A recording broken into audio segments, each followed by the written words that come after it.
প্রতিষ্ঠায় ঐক্য বজায় রাখার আহ্বান খালেদা জিয়ার। সার্জিস এবং হাসনাতকে 100 বার ফোন দিলেও রিসিভ করে না, অভিযোগ করেছেন শহীদ আব্দুল্লাহর মা। সরকার ঘোষিত জুলাই অভ্যুত্থান কর্মসূচি প্রত্যাখ্যান বিপ্লবী ছাত্র পরিষদের। হোসেনের নির্বাচনের অভিযোগে মামলা, সাবেক সিইসি নুরুল হুদার জবানবন্দি। এতক্ষণ শুনছিলেন সংবাদ শিরোনাম, এবারে বিস্তারিত। গণতন্ত্রকে প্রাতিষ্ঠানিক রূপ দিতে ঐক্য বজায় রাখার ডাক দিয়েছেন বিএনপি চেয়ারপারসন বেগম খালেদা জিয়া। মঙ্গলবার বাংলাদেশ চীন মৈত্রী সম্মেলন কেন্দ্রে বিএনপি আয়োজিত জুলাই আগস্ট গণঅভ্যুত্থানের শোক ও বিজয়ের প্রথম বর্ষপূর্তির বিশেষ অনুষ্ঠানে এই আহ্বান জানান তিনি।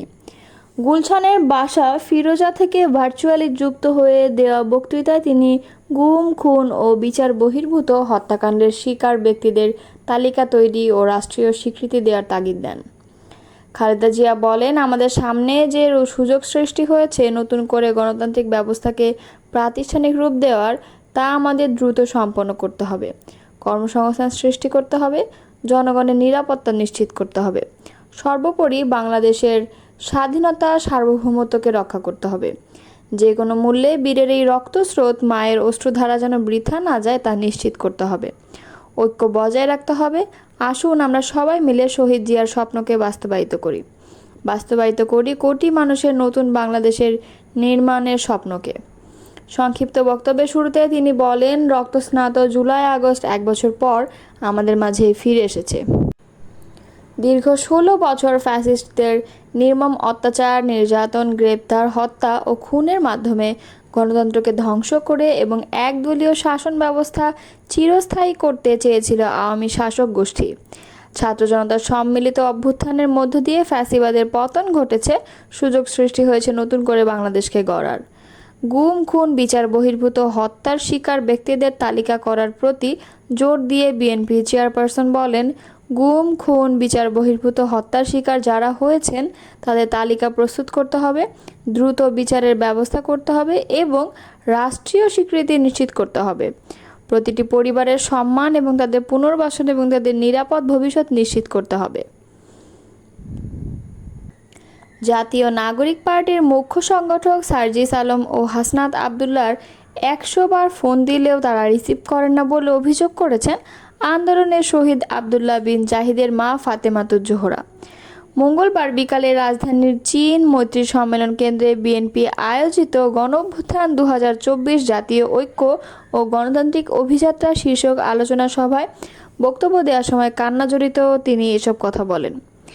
অভিযোগ করে তিনি বলেন, এই উপদেষ্টা ও অন্তর্বর্তী সরকার আজ পর্যন্ত আমাদের খোঁজ নিতে পারে নাই।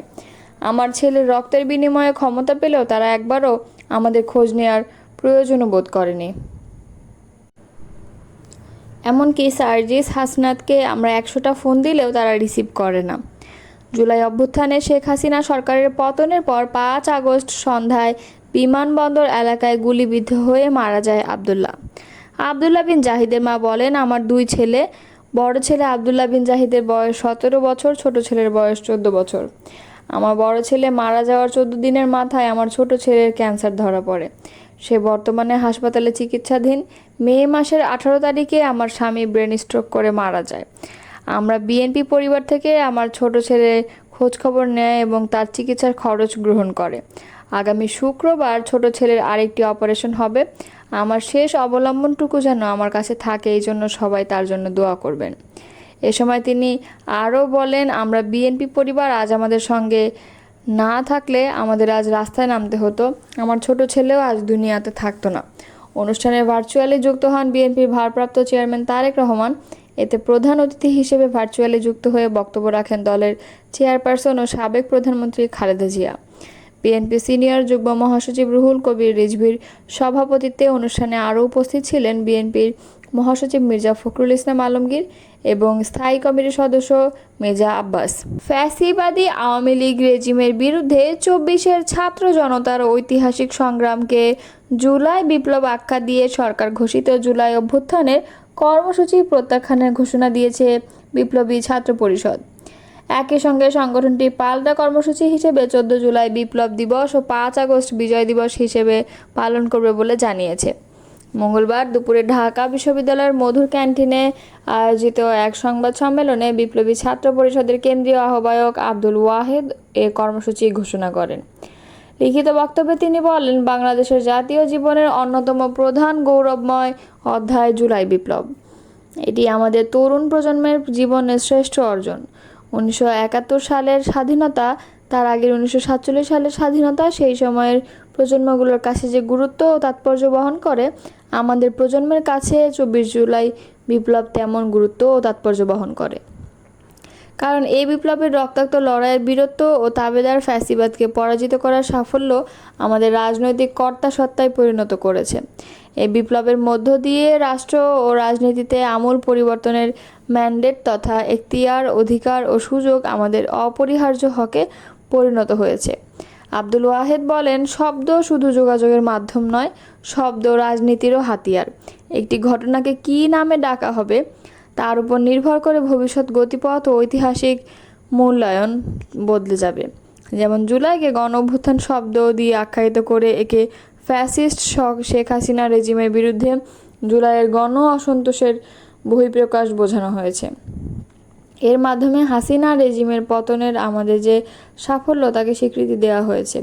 কিন্তু আমরা একটি প্রজন্ম যে দীর্ঘ 16 বছরের প্রতাপশালী ফ্যাসিবাদী শাসন ব্যবস্থাকে পুরোপুরি পরাজিত করে 5 আগস্ট বিজয়ী হওয়ার মধ্য দিয়ে রাষ্ট্র ও রাজনীতিকে নিজেদের বাসনা অনুযায়ী গড়ে তোলার ম্যান্ডেট অর্জন করেছি, তা গণঅভ্যুত্থান নামক শব্দে স্বীকৃত হয় না। প্রহসনের নির্বাচন ও রাষ্ট্রদ্রোহ মামলায় আদালতে জবানবন্দি দিয়েছেন সাবেক প্রধান নির্বাচন কমিশনার KM নুরুল হুদা। মঙ্গলবার বিকেলে ঢাকার অতিরিক্ত মেট্রোপলিটন ম্যাজিস্ট্রেট মোহাম্মদ জিয়াদুর রহমানের আদালতে এ স্বীকারোক্তি দেন।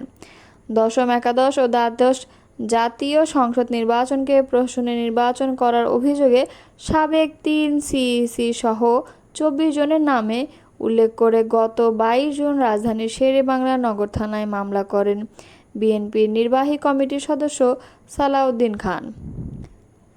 এই মামলার অন্য আসামিদের মধ্যে আছেন জুলাই গণঅভ্যুত্থানের ক্ষমতাচ্যুত আওয়ামী লীগ সরকারের প্রধানমন্ত্রী শেখ হাসিনা, সাবেক স্বরাষ্ট্রমন্ত্রী আসাদুজ্জামান খান, সাবেক আইজিপি হাসান মাহমুদ খন্দকার, জাবেদ পাটোয়ারি, KM শহীদুল হক প্রমুখ। মামলাটি দায়ের করার পরই এদিন রাতে গ্রেফতার হন সাবেক সিইসি KM নুরুল হুদা। এদিন স্থানীয় জনগণ তাকে ধরে পুলিশের কাছে সোপর্দ করে। পরে 2 দফায়